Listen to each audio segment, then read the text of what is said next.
This is my favourite fairy tale of all.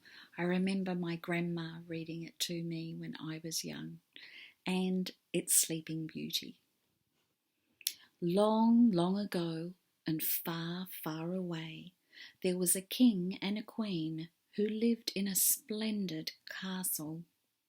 Every day the queen said, "All I want is a child." But a child didn't come. One day the queen was lying in a deep, warm bath when a great fat frog leapt out of the water. "Your Majesty," it croaked, "soon you will have a daughter." "A daughter?" exclaimed the queen and smiled. And so it came to pass. Within a year the queen had a baby girl. The king was so delighted that he ordered a feast to celebrate.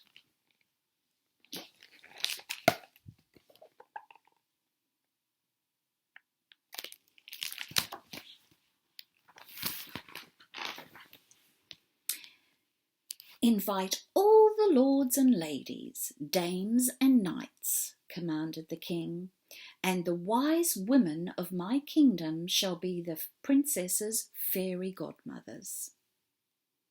But there were 13 wise women and only 12 silver plates, so the 13th wise woman was not invited.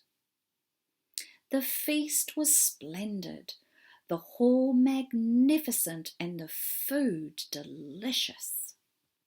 At the end of the feast, each wise woman gave the baby princess a magic gift.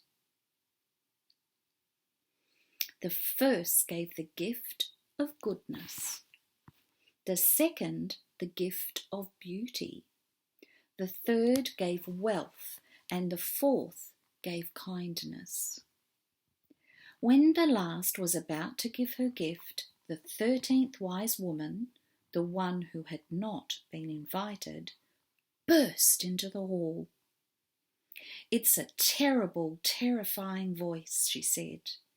"In her 15th year, this princess will prick her finger on the needle of a spinning wheel, and she will die."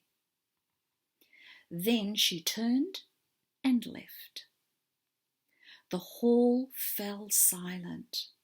Fortunately, the 12th wise woman had yet to give her gift. Although she could not undo the wicked curse, she could soften it. "The princess won't die," she promised, "but she will fall asleep for 100 years." The king cried, "Burn all the spinning wheels in my kingdom at once." The princess grew up and was blessed with all the magical gifts that 11 wise women had bestowed upon her. She was beautiful, kind, and full of grace. The wicked wish was forgotten. And so it happened that on the princess's 15th birthday, the king and queen went out hunting, and the princess was left alone. She wandered through the castle until she came to a tower. She climbed its narrow, winding staircase, and at the top found a small door. And in the door was a rusty key. She turned the key, and inside the dark room there was an old woman. "Good day to you, old woman. What do you have there?" The princess asked, for she had never seen a spinning wheel before. "It's a spinning wheel for spinning wool," the old woman replied. "And what is that?" asked the princess as she reached out to touch the spindle. But no sooner had she touched the wheel than she pricked her finger on the needle. The princess fell onto the bed and into the deepest sleep. The wicked wish had come true. As the princess slept, so did the entire castle.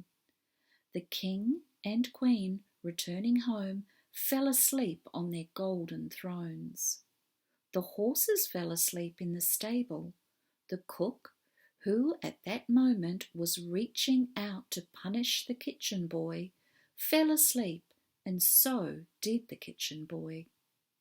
The dog slept on the floor, and the cat too. The flies slept on the wall. All the servants, wherever they were, fell asleep. And the roast stopped sizzling when the fire stopped flickering. Around the castle grew the thickest thorn trees, which reached higher and higher with every passing year, until only the tops of the tall towers could be seen.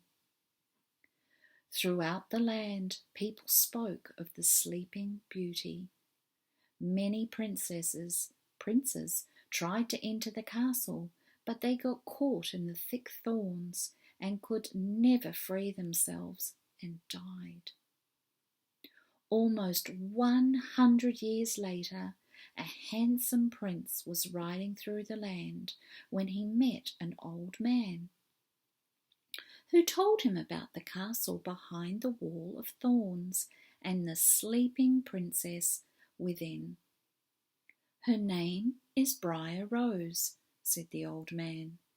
"She is said to be as beautiful as she is graceful." And then he told the prince what had happened to the other princes before him. "I am not afraid," the prince said. "I will see the princess."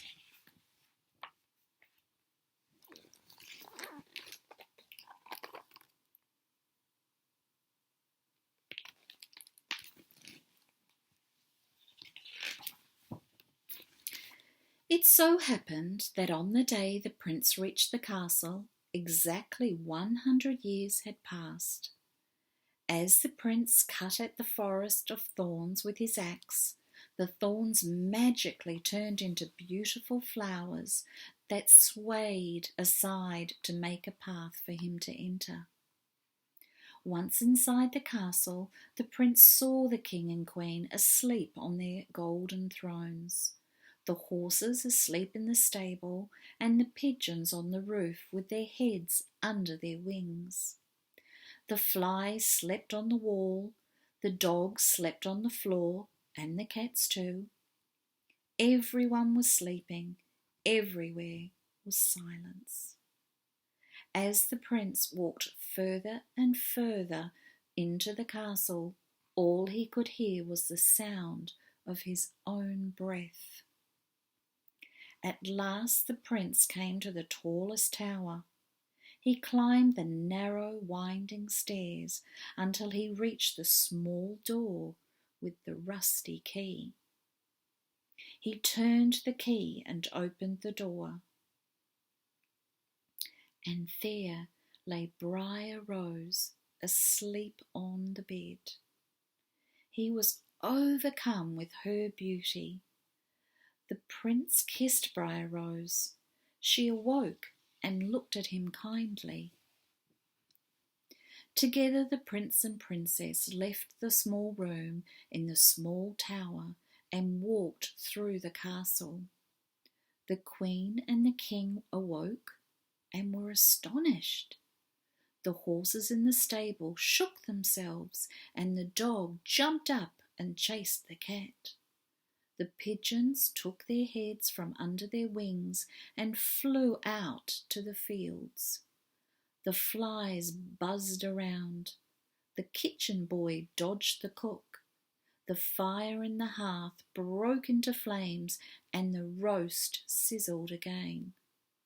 And so the prince married the princess. The wedding was splendid, and the feast was delicious, and they lived happily ever after.